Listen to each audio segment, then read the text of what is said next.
करेंगे कि पीरियड्स के बाद नहाने का क्या सही तरीका है ताकि हम पाक हो सकें और गुस्ले जनाबत कैसे किया जाता है। So let's get started with the video. निजासत यानी इम्प्योरिटीज दो टाइप की होती हैं, माइनर इम्प्योरिटीज और मेजर इम्प्योरिटीज। माइनर इम्प्योरिटीज होती हैं जैसे कि urination, stool, fart, vaginal discharge, जो कि वजाइना से व्हाइट कलर का फ्लूइड निकलता है। ये सब माइनर इम्प्योरिटीज हैं। इनके बाद आपको नहाने की जरूरत नहीं है, आपको सिर्फ वुजू करना होता है और आप पाक हो जाते हैं और आप नमाज पढ़ सकते हैं या कुरान पढ़ सकते हैं। Major impurities on the other hand वो इम्प्योरिटीज होती हैं जिनके बाद नहाना जरूरी है। सबसे पहली मेजर इम्प्योरिटी है मेंस्ट्रुएशन यानी पीरियड्स।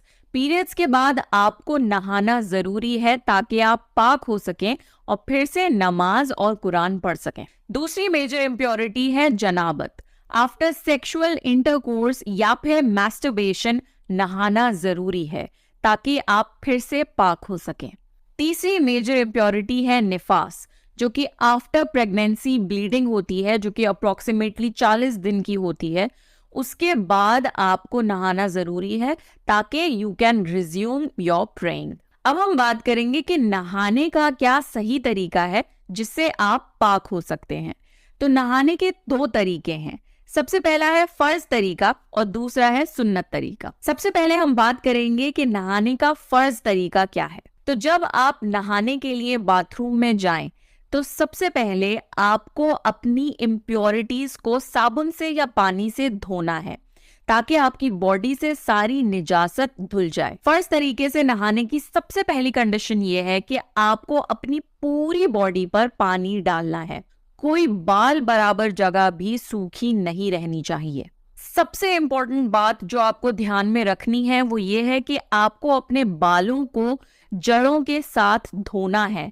मेक श्योर कि आपके बालों की रूट्स अच्छी तरीके से गीली हो जाए और आपके सारे बाल अच्छी तरीके से पानी में धुल जाएं। And the next condition is कि आपको कुल्ली करनी है और नाक में पानी डालना है जैसे कि हम वुजू में करते हैं। ये बहुत इंपॉर्टेंट स्टेप है। अगर आप अपनी पूरी बॉडी पे अच्छी तरीके से पानी डाल लें और ये स्टेप करना भूल जाएं तो आपके गुस्ल के फर्ज पूरे नहीं होंगे। सो मेक श्योर कि आप जब भी पाक होने के लिए नहाएं तो आप कुल्ली जरूर करें और नाक में पानी भी डालें। And that's it. ये फर्ज तरीका है नहाने का और अगर आप सिर्फ फर्ज अदा कर देंगे तो भी आपका गुस्ल मुकम्मल हो जाएगा और आप पाक हो जाएंगे और आप नमाज पढ़ सकते हैं, कुरान पढ़ सकते हैं या कोई भी और काम कर सकते हैं। अब आते हैं नहाने के दूसरे तरीके पर यानी सुन्नत तरीके पर। जब आप सुन्नत तरीके से नहाने के लिए बाथरूम में जाएं तो सबसे पहले आप नियत करें कि आप पाक होने के लिए गुस्ल करने आए हैं। फिर बहुत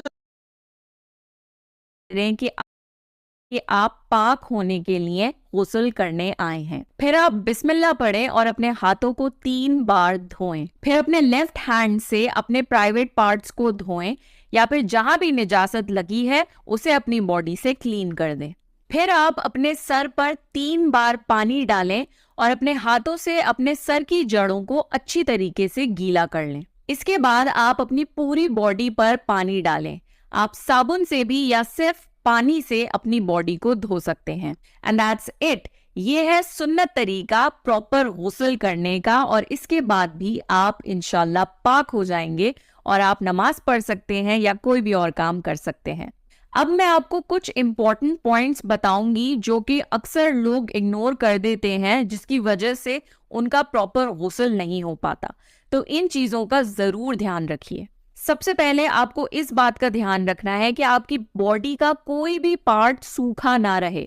तो अगर आपने कोई रिंग पहनी है या कोई भी ज्वेलरी पहनी है जो कि ज्यादा टाइट हो और उसकी वजह से कोई बॉडी का पार्ट सूखा रह जाए तो उसको या तो उतार लीजिए या उसको थोड़ा ढीला कर लीजिए ताकि वहां पर भी पानी जा सके। अगर आपने कोई भी ऐसा कॉस्मेटिक लगाया हुआ है जैसे कि नेल पॉलिश जो कि एक बैरियर बन जाता है और आपकी बॉडी पे पानी नहीं पहुंच पाता तो आपको उसे नहाने से पहले रिमूव करना है, क्योंकि अगर आप नेल पॉलिश लगाकर नहाएंगे तो आपका गुस्ल या वुजू नहीं होगा।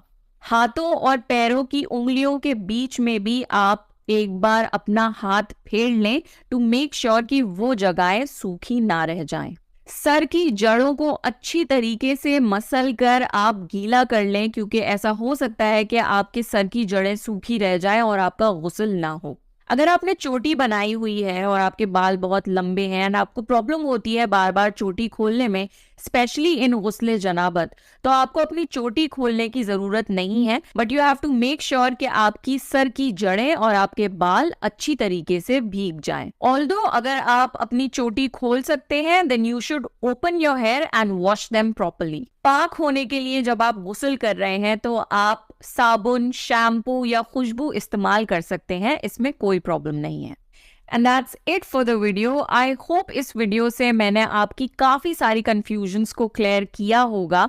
इस वीडियो की बहुत ज़्यादा रिक्वेस्ट आई थी because I keep taking your suggestions कि मैं किन टॉपिक्स पे वीडियोस बनाऊं, एंड बहुत सारे लोगों ने इस वीडियो के लिए मुझे रिक्वेस्ट किया था एंड मैंने बहुत सारी रिसर्च के बाद इस वीडियो को आपके लिए बनाया है। अगर आपको ये वीडियो हेल्पफुल लगा है तो प्लीज़ मेरे चैनल को सब्सक्राइब करिए and I will see you next time.